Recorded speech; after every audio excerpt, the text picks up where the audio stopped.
پتہ ہے کیوں ناشکری کرتے ہیں؟ ہمارے پاس جو ہے نا اس پر نہیں دیکھتے، جو نہیں ہے اس پر غور کرتے ہیں۔ میرے پاس یہی نہیں ہے، ابھی جو ہے اس کا تو غور کر۔ اللہ نے کیا نہیں دیا ہے ہم کو؟ پیاس لگی پانی مل گیا، بھوک لگی کھانا مل گیا، تن ڈھانپنے کو کپڑا مل گیا۔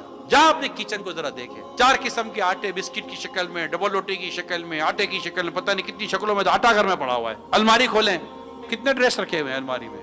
باتھ روم میں جائیں تو صابن بھی 4 قسم کا رکھا ہوا ہے۔ فریج کھولو تو اس پہ کمی نہیں ہے، مہینے 2 مہینے کا راشن گھر میں رکھا ہوا ہے۔ یار یہاں تو کل کا پتہ نہیں جیتے کہ مرتے ہیں۔ ہماری بے چینی اور ہماری پریشانی یہ ہمارے ایمان کی کمزوری کی وجہ سے ہے۔ میں 2 حدیثیں سناتا ہوں، اگر دل کے کانوں سنیں گے تو انشاءاللہ دل میں ایک راحت محسوس ہوگی۔ میرے آقا فرماتے وہ کامیاب ہو گیا۔ کون؟ جو مسلمان ہوا، با قدر کفایت رزق دیا گیا اور اللہ نے اسے دیے پر قناعت دی، فرمایا وہ کامیاب ہو گیا۔ یعنی جسے ایمان، تقوی، با قدر ضرورت مال اور تھوڑے مال پر صبر، یہ 4 نعمتیں جسے ملی، اللہ پاک نے اس پر بڑا کرم کیا، بڑا فضل کیا اور وہ کامیاب ہو گیا۔ میرے آقا فرماتے ہیں با قدر کفایت، یعنی اللہ پاک اس کی ضرورتیں پوری کر دیتا ہے، اس کو اتنا دے دیتا ہے۔